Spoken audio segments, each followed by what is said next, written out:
How you doing? This video, it's 10:34, 10:35 right now. So this video is going to be about my stay at Greystone, and I'll probably have other videos as I remember things, but this one's mostly about my admissions unit and what brought me to go to Greystone. What it is I have a past psych history, and what happened is I took a nude bath at the county seat. By the county seat, they have a park, and they have water spigots, and I used that. It was 9 at night, and I took a nude bath to clean myself, because I have a little rash, and I just wasn't getting clean by just leaving my pants on and stuff, because I didn't have shorts at the time. So I took a nude bath, and I got a ticket for lewdness and something else, I think. Then the next day they gave me an open container. But I actually took a video of me bathing, but I didn't put it on YouTube. I just thought it was inappropriate, so I didn't put it on YouTube. I deleted it. So I took the nude bath, and I was sent to the hospital for an evaluation, and the hospital let me go. So they let me go. I actually got a ride from this lady. It's about a half-hour drive, and they just let me go, and I would have had to walk back to Belvedere. It would have been from Phillipsburg. And I actually got a ride from this lady. I'd like to say thank you to her if she ever comes across this video. That was very nice of her. She was with her child too. I mean, well, her child was a young adult, but that was still nice of her to give me a ride. And I was pretty much right out of the hospital. I mean, I didn't really have to walk far, so it was nice. But then what happened is they gave me another evaluation.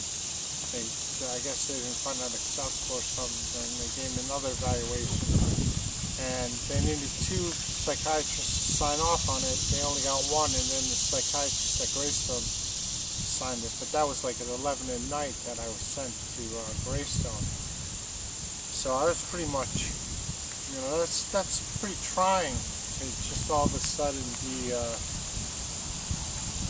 sent to a hospital, taken off the street like that and being sent to the hospital,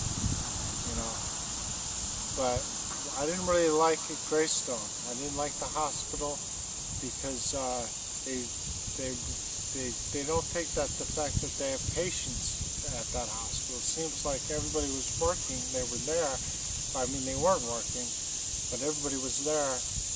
And as long as the patients weren't there, and they seem to forget that the patients are also on psych meds, So, the staff was just doing a lot of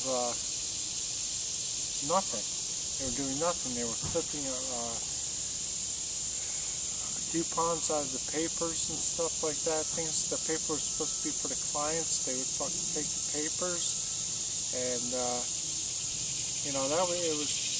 And nobody tells you how anything works.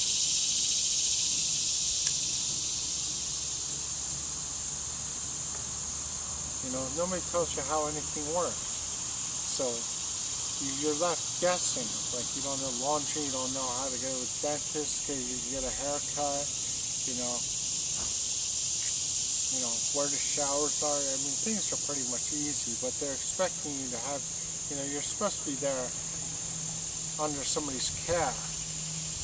And then, you're not supposed to get your answers from other patients because they may be vindictive to you or something like that. So, I didn't like that, the social worker she didn't interview me. She's supposed to be the one. This is A1. She's the one that's supposed to tell me how things run, whether I was homeless or not, what living arrangements I'm looking for, things like that. I was on refusal status with the medication. They put me on Seroquel, but I didn't even know that. I didn't even know that I was just, I'm not taking any meds. and I was fine. And it wasn't until I was moved to F3 that the head psychiatrist did an interview with me, and then said that I needed medication. But then I refused that, and they called an all available help, and so I had a whole bunch of people around, and they gave me a shot. But they gave C-Circle was what they said I needed, but they don't have that in liquid form, so they gave me Geodone. And then what they did with the Geodone is they moved me from 40 to 60 to 80, which was too much. You know, it's at that Greystone Hospital. It's like, let's see what the body can take, not what's really needed for your psychological well-being. That was another thing they never really took. There's no counseling at all on A1. You know, there was nothing. There's just no help. I mean, I don't want to say that because, you know, some of the staff are nice. You know, there were some staff members that were nice. I don't remember their names or anything, but they were nice.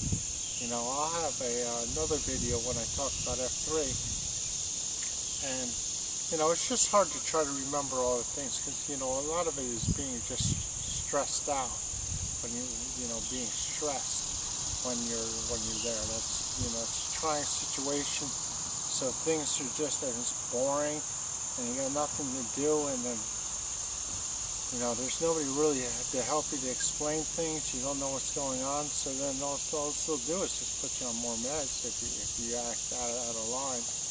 They'll just put you on this. But I mean, there were some people that were there that needed some help. Excuse me. But the psych meds don't work. They don't do anything. You know, they're just sedatives with the promise of adding some more endorphins or you know, suppressing synaptic gap, and which is like what? You know, things of that nature. So I really didn't like Greystone, you know, the A1. I overall didn't like Greystone.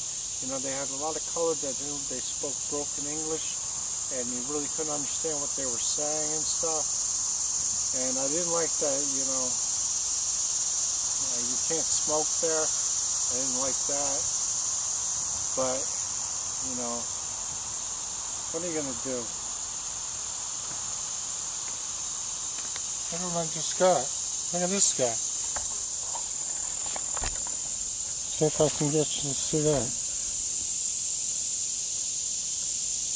That looks nice, huh? Okay, see you later.